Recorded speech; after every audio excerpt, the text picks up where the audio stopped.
Hello again. I've actually just finished filming the Monday predictions video. It was very short this morning, and I've still got a lot of drive to work, so I thought I'd keep talking a bit longer.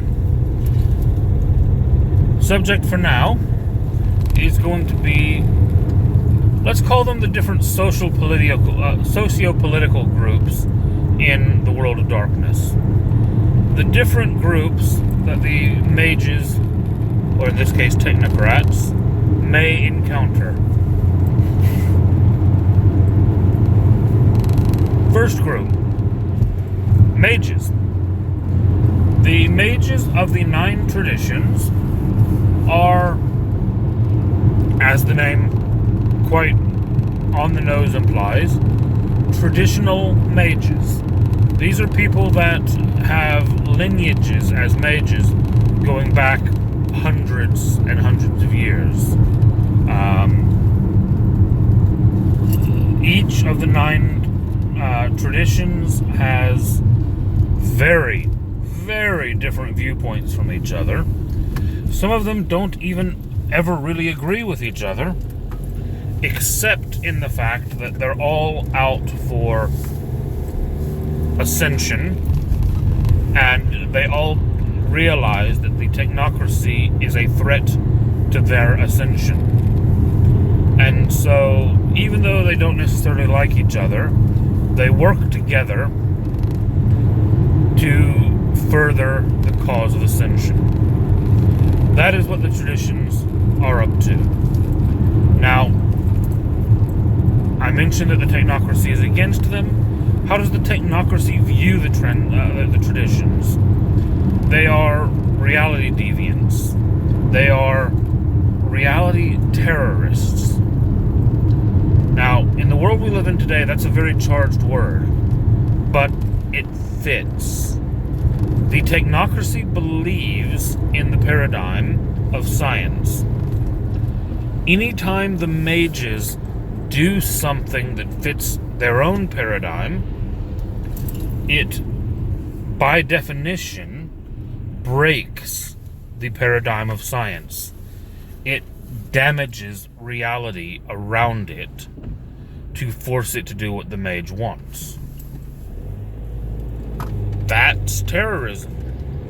They're destroying everyone else's world to make the world what they want of it.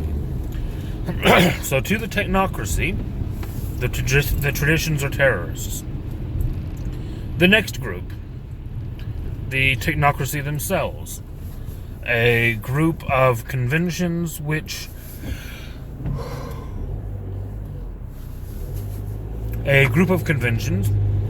believe in the power of science. Now, yes, they are working magic, but they don't believe it to be magic. It is enlightened science. Because all science looks like magic until you understand it. Now, these guys believe in the betterment of mankind, but they believe that most of mankind is not smart enough yet to better themselves. So they've taken on a little bit of a kind of Illuminati role.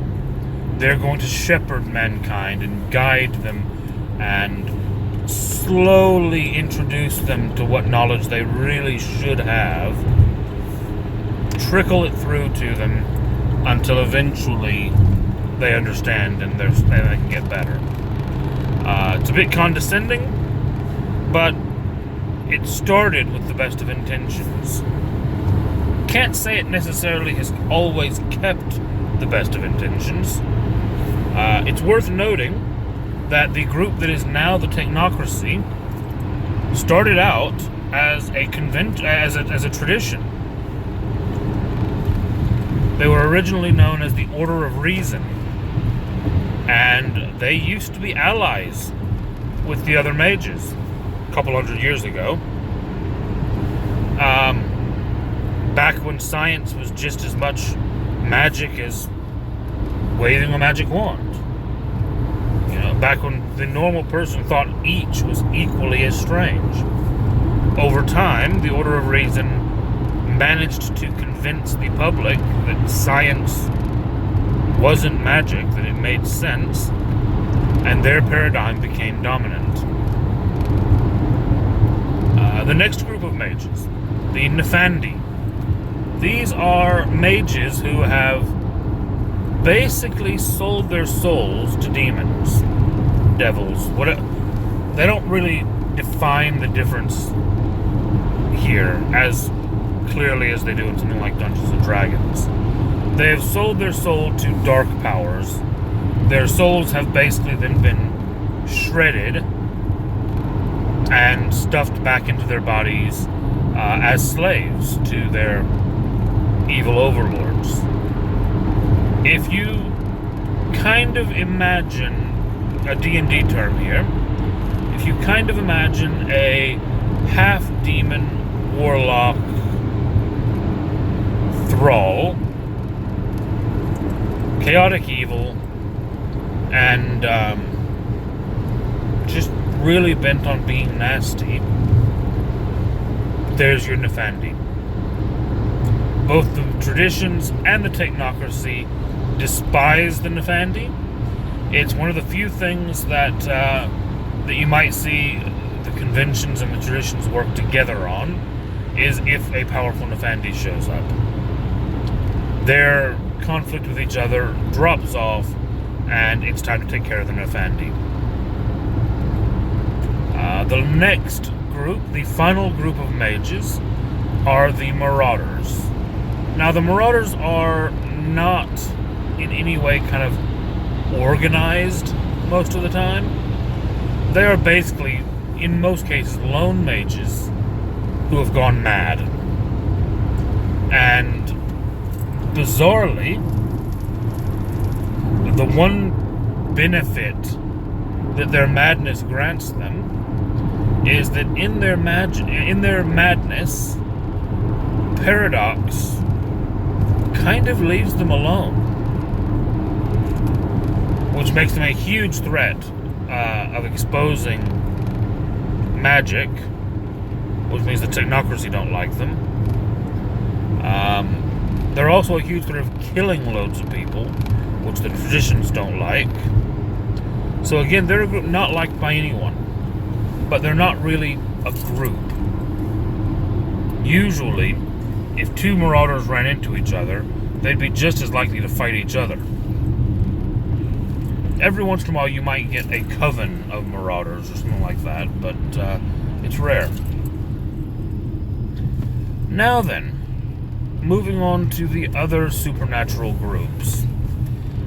We have vampires. Vampires, of course, are vampires. Everyone knows what a vampire is. Now, in the world of darkness, there are two main groups of vampires, and each is a very different thing. You have vampires of the Camarilla, which are clans of vampires that have agreed to a convention called the Masquerade. And basically what the Masquerade does is it keeps the vampires from revealing themselves to the world. It means that they police their own. They make sure that 20 people don't go missing in the same city with bite marks on their neck within a week. They control their food source. They control their population. And they make sure that everything remains normal. They are still vampires. They are still monsters. But they are well, I won't even say genteel. A lot of them are still pretty bad. But they are lawful monsters. Let's put them that way. They have a code and they follow it. If they don't follow it, their own people will come after them. The other group of vampires, much, much more dangerous, are the Sabbat. And quite simply, the Sabbat are a much smaller group of vampires who reject the masquerade. They don't care who knows about them. They believe that vampires are older and wiser than humans, and why shouldn't vampires be in charge of humans? They're just cattle. Those are your vampire groups.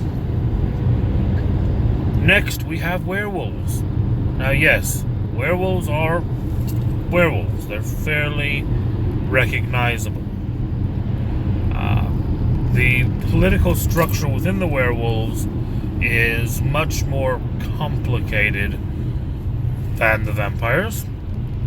I'm not even going to try to explain the different factions there. But suffice it to say that werewolves don't like anyone who isn't werewolves. And sometimes they don't even like werewolves. So, if a mage or a technocrat, or especially a vampire, encounters a werewolf, it's normally not going to end politely. That's worth knowing. The other major group, before we throw a little bit of a mention at a few minor players, is the changelings, or the Fae. These guys are dying out. They are fading from existence. But that does not mean that they are not still insanely powerful. Mainly because the weakest ones are the ones that have faded first. So the ones that are still left are, by definition, the strong. There are two major groups, again, within the changelings. You have the Court of Light and Illusion, and you have the Court of Darkness and Shadow, I believe. Basically, you have the Seelie, and you have the Unseelie. Seelie is the Court of Light. Everyone kind of looks at them and they are beautiful and they are amazing and they are your kind of elven grace. And no one realizes how nasty they can actually be. They put on a good show. They act polite, genteel, refined. They're beautiful. They look all the part of the golden hero. And in actuality, they will stab you in the back as quickly as you like, because they only value giving their word to another Fae. Anyone who's not a Fae isn't worth the promise. They don't even consider it to be rude if they break their word to a non-Fae. It's just kind of, well, yeah, I told the dog I'd be home in 10 minutes and I was 3 hours. Ha ha. Whatever. They really just don't even register why it could possibly be an issue. It's not that they're being maliciously evil. They just they actually don't realize that's a problem. The Unseelie Court, the Court of Darkness, is honest. Let's say that first off. They are honest. They are your trolls and orcs and shadows and monsters in the night. The night flyers and other creatures that they have are are just that. They are creatures more than people. They have something called the Wild Hunt, which is just a thing of terror. And like I said, they're actually the honest ones. They are honest in that they will tell people you're worthless to me. They won't placate them and give them all of the nice smiling words and then stab them in the back. They will just say, I don't care about you and I'm going to stab you now. They are the court of nightmares and blood and suffering and fear. But they recognize that they are the monsters. And they believe the world needs monsters. Because the world is a dangerous place. And if you don't have monsters to spur your fear, you'll end up getting yourself killed. It's a very bizarre juxtaposition of light and dark. It's a very twisted mirror. But for the most part, the changelings are doing their own thing politically. They're not going to actively try to interfere with things going on Earth because they don't really care about Earth. They're concerned about the dreaming, which is another spiritual realm. Now, if a mage starts messing with dimensional science or spirit and ends up in the dreaming, they got problems. Serious problems. Now, I am at work, so I'm going to skip the minor groups for now. Just to throw a mention out there are ghosts and wraiths and mummies and Orpheus, which is a whole weird ghosts, but not necessarily always really ghosts kind of thing. Yeah, and I'll leave it at that. Have a great day, and I will hopefully see you tomorrow.